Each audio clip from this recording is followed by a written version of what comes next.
Bom, estamos de volta com o Foca na Física. Teremos muitas aulas gravadas para vocês tirarem as dúvidas sempre que quiserem. Nosso tema é sobre a dilatação volumétrica dos líquidos. Os alunos não têm dificuldade, geralmente não têm, em entender a dilatação volumétrica, a dilatação dos sólidos, né? Tanto a volumétrica, da superficial, quanto a linear. Quando se trata de dilatação dos líquidos, os alunos já têm uma certa dificuldade. Nós preparamos essa aula aqui para deixar bem claro esses conceitos para vocês, ok? Dilatação térmica dos líquidos, né? Vamos a ela então. Bom, primeiro vamos a esses fundamentos, né? Que os líquidos sofrem dilatação tanto quanto os sólidos. A questão é que o líquido, a única dimensão que ele tem definida é o seu volume, uma vez que a forma do líquido é a forma do recipiente em que ele está contido.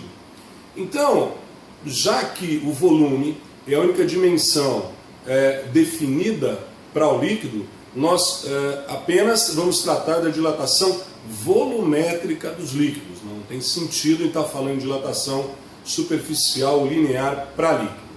O segundo ponto importante é que os líquidos, quando são aquecidos ou resfriados, eles estão dentro de um recipiente, né? E esse recipiente sólido.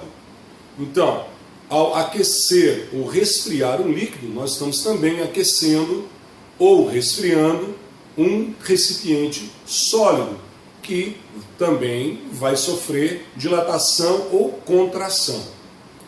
Porém, como as ligações, né, do líquido, ela é menos forte, né, ou não tão forte como a dos sólidos, os líquidos eles dilatam mais que os sólidos. Aliás, muito mais que os sólidos. Em média, 10 vezes mais.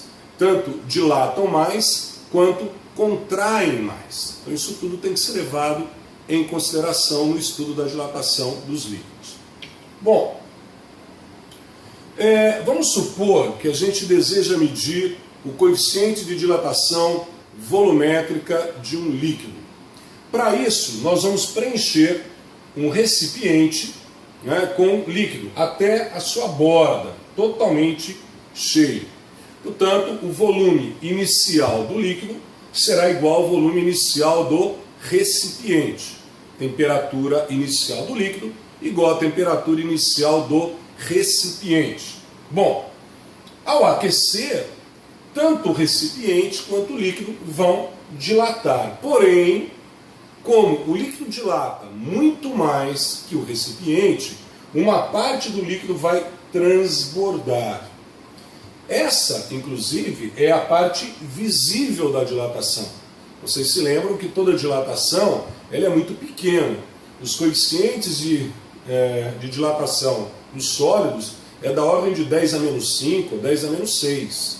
Então, essas dilatações são muito pequenas, né? Então, o que nós vamos ver aqui é o volume do líquido que dilatou. Então, aparentemente, como nós não enxergamos a dilatação dos sólidos, né? Aparentemente a dilatação do líquido teria sido essa parte que transbordou, mas não é, isso é apenas aparente, daí darmos o nome para essa dilatação visível como sendo uma dilatação aparente. Porém, a dilatação do líquido tem que levar em consideração a dilatação do recipiente. Portanto, a dilatação volumétrica de um líquido vai ser a soma da dilatação aparente, aquilo que transbordou, mais a dilatação do recipiente, o que não foi percebido. Bom, como a dilatação, o volume inicial, vocês devem se lembrar da equação, né? Volume inicial vezes coeficiente de dilatação vezes delta θ. Como o volume inicial é o mesmo para os três, nós podemos cortar, já que ele está em todos os termos dessa equação. Variação de temperatura também será a mesma. Podemos também simplificar isso. chegamos então que a dilatação do líquido vai ser igual à dilatação aparente mais a dilatação do recipiente. Dessa forma, então, nós podemos calcular a dilatação volumétrica de um líquido. O que é importante nessa equação é que nós percebemos que a dilatação de um líquido ela pode ser encontrada numa tabela, por exemplo.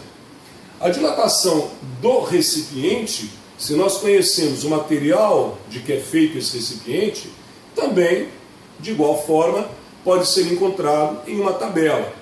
E aí a gente percebe então que a dilatação aparente ela tem um valor relativo. Por quê? Porque ela depende do valor da dilatação do líquido e do valor da dilatação do recipiente. Ok? Então, a dilatação de um líquido nós encontramos tabelada, a dilatação do recipiente também, porque a dilatação do material de que esse recipiente é feito, mas a dilatação aparente depende dessas duas.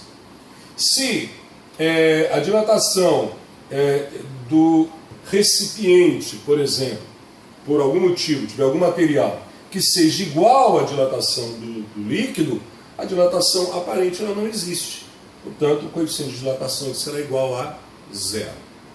É importante que se fale também que a dilatação aparente é aquela que aparenta.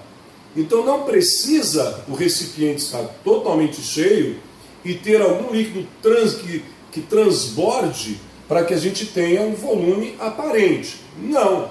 Se o líquido não estiver, se o recipiente não estiver totalmente preenchido, ao aquecermos, o líquido como dilata mais do que o recipiente, nós vamos perceber uma variação de volume dentro do próprio recipiente. Essa variação de volume será a dilatação aparente. Então fique bem claro, nós não temos dilatação aparente apenas quando o líquido transborda. Mesmo quando o líquido não transborda, desde que o volume de líquido seja inferior ao volume do recipiente, nós teremos uma dilatação aparente também. É aquilo que nós estamos vendo ali, seria a dilatação do líquido menos a dilatação do recipiente. Por que tem que existir essa diferença de volume inicial entre líquido e recipiente para que a gente ainda tenha uma dilatação aparente? Porque se estiver totalmente preenchido e não transbordar, aí realmente não teve dilatação aparente. Os dois têm o mesmo volume inicial, recipiente totalmente preenchido, né, foi aquecido e não transbordou, então não teve aparente. Mas quando o volume do líquido é inferior ao volume do recipiente, teremos dilatação aparente sim. Nós vamos perceber que no final, né, o volume do líquido, né, dentro do recipiente é maior, ou que a parte vazia, né, é menor, diminuiu. Por quê? Porque o líquido aumentou, né, o nível do líquido aumentou dentro desse recipiente. Então nós teremos também dilatação aparente.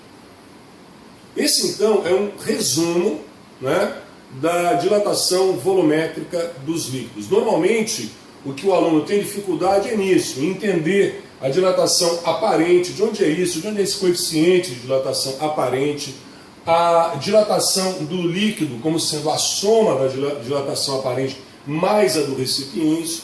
Então, quando o aluno entende isso, fica fácil para ele, ok? Eu espero ter tirado a dúvida de vocês. Qualquer coisa é só entrar em contato com a gente. Valeu aí!